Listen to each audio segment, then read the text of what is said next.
Imagine being a fossil mammal guy.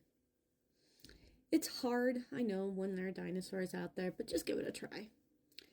You've been to South Dakota or Nebraska, working on Oligocene deposits, pulling out some pretty gnarly looking mammals. Then you go to Utah and you start working on Eocene mammals, and the trail leads you to Grand Junction, Colorado. While there, you are approached by someone who says they are an amateur fossil collector and the president of the Western Colorado Academy of Science, and they have some dinosaur bones they want you to see. This is Minerals, Rocks, and Fossil Talks with your paleontology teacher, Jen. And this is the story of Elmer Riggs. Elmer Riggs was born in India, and he moved to Kansas when he was just a small boy. He got both his bachelor's and master's degree at the University of Kansas, and then was hired by the Field Columbian Museum, which you may know now as the Field Museum of Chicago, as the museum's first paleontologist. Pretty cool. Now back to Grand Junction. Okay, so it was actually the smaller suburb of Fruta that he was sent to go look for dinosaurs. But you get the gist. He and a small team were out prospecting when they stumbled upon this bad boy. And they were just kind of in awe.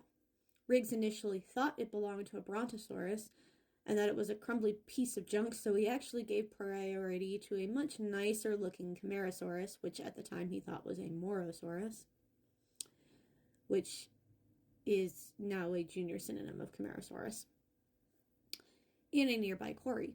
However, once this humerus was completely uncovered, he knew it wasn't Brontosaurus, but something bigger and new. He further misidentified this element as a femur rather than the humerus that it actually was, due to its immense length. It wasn't until the lab preparation was complete that they recognized it as a humerus.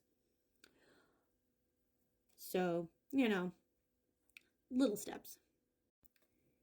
Now here is a diagram of all the known bones of Brachiosaurus. All the white bones in this diagram belong to the holotype, the first described specimen that was found at Riggs Hill. So these are all the bones that Riggs was aware of. As you can see, the holotype is the most complete Brachiosaurus material we have, and it's really not that much. So fingers crossed that we have a little bit more at our Evil Tree bone bed, because that would be super freaking awesome. Now, once he had all these bones cleaned up and prepared and all that, he named it, it was the largest dinosaur ever. And at the time, he was not wrong. It was the biggest thing that had ever been found. He named it Brachiosaurus altithorax, which means high-chested arm lizard. Makes sense.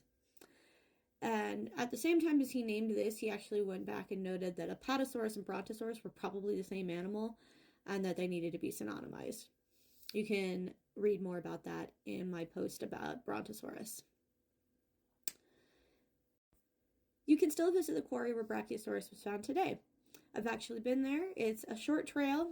It's about 5 minutes from the Dinosaur Journey Museum. It's actually part of a group of smaller trails around the museum where various dinosaurs were found back in the Bone War heydays.